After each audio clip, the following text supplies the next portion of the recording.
Okay, so we're the Boy Spirit Saga. We're here with our friend Panos. Hey. How are you, Panos? I'm doing all right. Perfect. He just came from Milan, the Grand Tour. He came, I think, top 4? Yeah, top 4. Fourth place or third place? Fourth. Still a good place. Still. Still is fine. Job's done. So, I have prepared some questions for you, Panos. All right, go ahead. And let's do this. Have you topped in a previous BSS event? Or is this your first one? So that was my third major event that I played, and that was my the first time going to day 2. Because the first one was 11th, and then the Pro Tour was 28th. So I never made it to day 2 before. Better late than never, right? Late, yeah. It's fine. Do you believe that you have improved as a player throughout these events, and which way that made you achieve a higher performance? The thing is, I really believe that getting better is a matter of play tests and not attending in big tournaments. Playing in big tournaments only gets you more accustomed to play a lot of consecutive rounds against players, and also learning how to play against opponents that you don't know what they play. So you have to be a little more conservative when you don't know what they play, and that's what you learn from big events. And also fatigue management and also emotional management. So all this needs you to take you to the next step, right? Yeah. Exactly. Do you think that the top players are innovative regarding their lists? So the Italians, they did a very nice job building their deck, especially the one that won, that he played this similar deck list, or exactly the same deck list as the guy I beat in the quarterfinal. It was very nice because you didn't know what to expect. I think that I would lose the match if I hadn't seen the list the night before. So just you guys know, when you go day 2 in a big event, the deck list of every top 8 player is public. So everyone can adjust their strategies and stuff. And we can see that many top players are constantly topping in major events.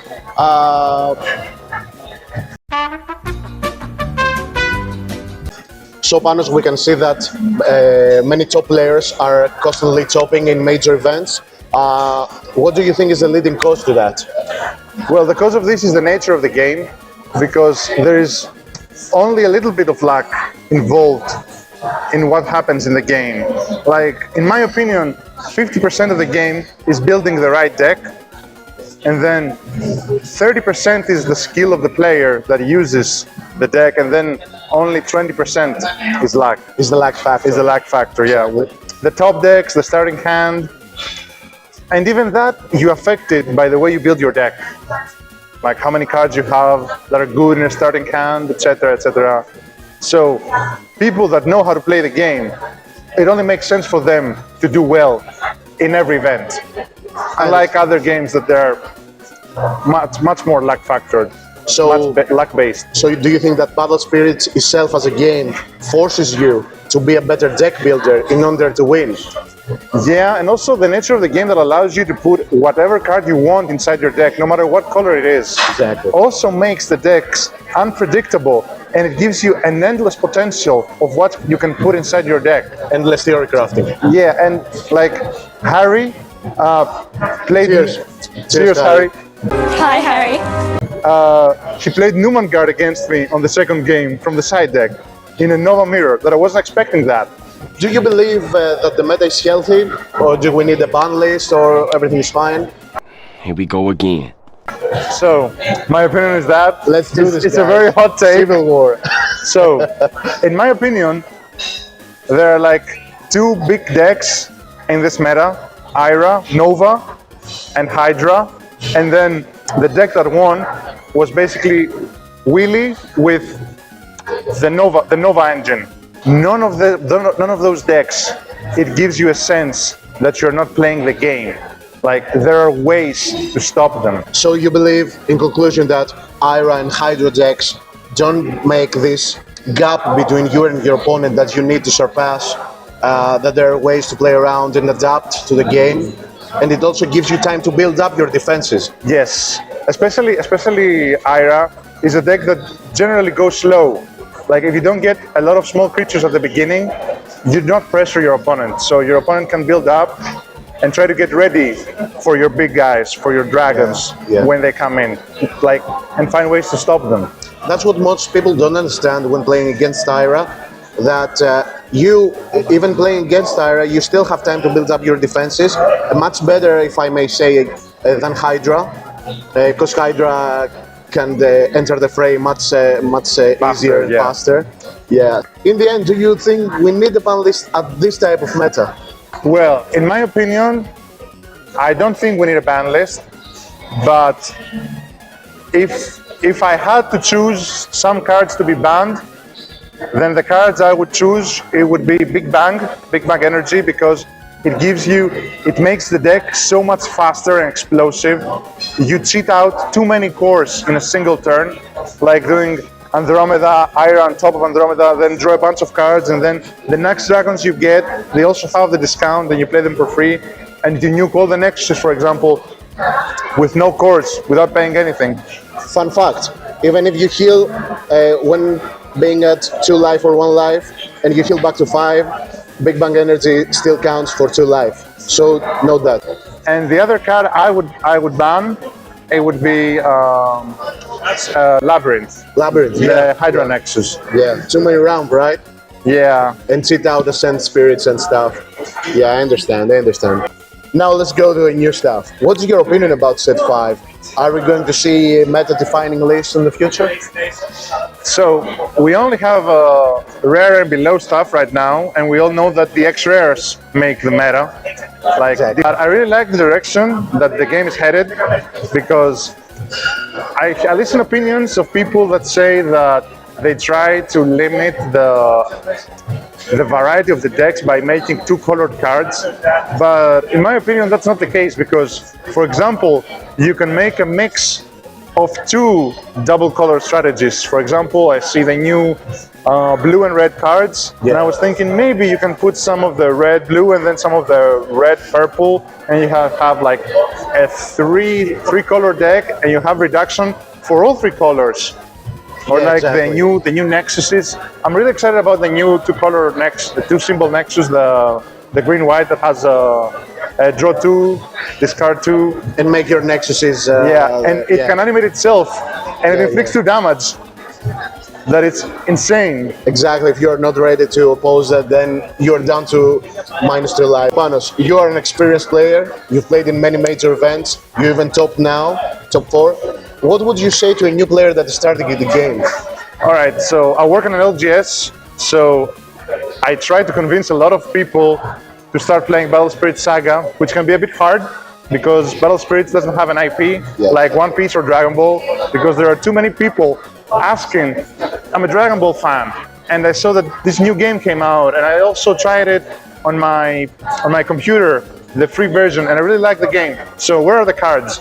And it's like One Piece and Dragon Ball, they sell themselves. Yeah, exactly. And they don't need advertisement in order to be sold, because the fans of the anime and the manga and the online game, they all coming to us asking about those games, and they don't even know that Battle Spirit Saga exists. Yeah. It was a very nice thing.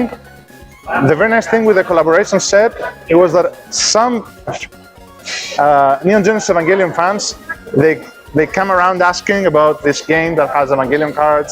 I was like, it's not just the Evangelion cards, the game itself is very good. The mechanics of it are very sound, they're very good, it's very skill-based. It also gives you a lot of potential to deck build and become a better player and like feel rewarded for playing better, which is a thing that a lot of trading card games, in my opinion, don't do nowadays.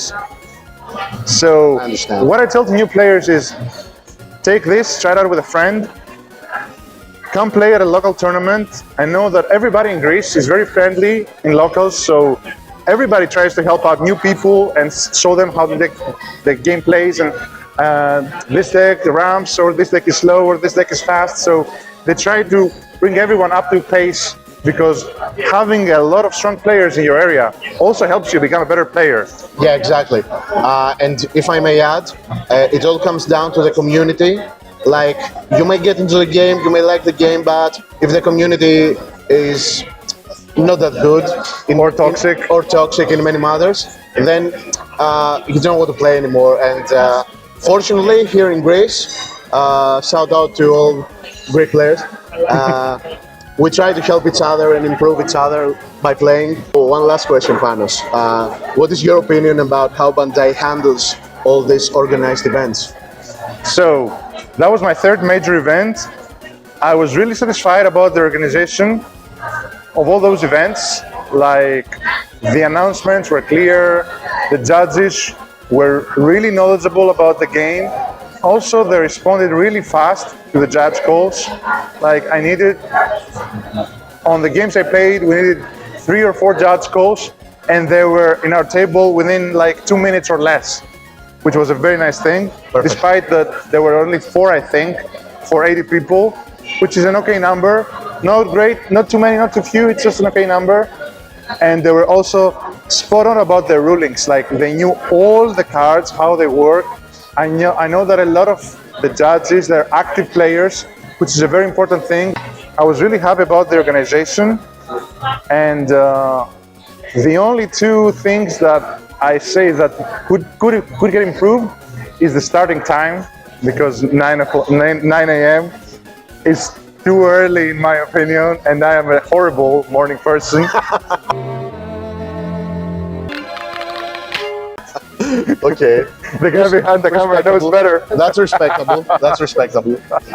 And the other thing that failed, in my opinion, was the organization of side events, because we were 80 people attending that event, and 8 of us were playing day 2, so we could not participate.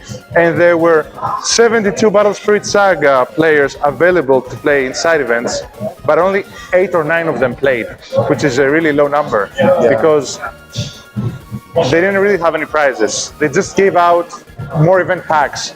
Maybe they should have organized something a little bit more spicy for other people to come and show up and play on the side events as well. Even the people that play other games there, they can attend the side events if they want to. And if there's that spice that you're talking about, they might attract more people not playing the game. Exactly. Another thing that I would like to point out, being a player to Bandai, is that they really need to announce the dates and the location of the events earlier, because from what I've seen, most of the people that play card games and Battle Spirit Saga, they're like from 23 to 35 years old. So they either students or they have day jobs. So they need to arrange their days off and then arrange their travel and everything. And we can't really do that if it's too soon. And another thing is that we attend events. You know that from your experience, having a qualification from the Wolverhampton event, we play in Europe, but we get our invitations for a pro tour that takes place in the States. So it's a very big trip, an expensive trip. Yeah, exactly. It requires not even a lot of money to travel. It requires also a lot of time. You need several days off of work To attend. Yeah. So maybe Bandai should consider the possibility of us being able to transfer our Pro Tour invitations to another Pro Tour location that maybe happens in Europe, because honestly speaking, now that I have the voucher, I could possibly afford to go to the Pro Tour money-wise, but I cannot afford to go there time-wise, because it's a very long trip. Yeah, exactly. Not many people can leave their jobs for about, let's say, 6, 7, 8 days. 6, 7, 8 days to attend an event. And yeah, I know that would be confusing and stuff. Yeah, I see your point. So, thank you, Panos. We hope to see you again. And stay tuned, guys, for more interviews to come.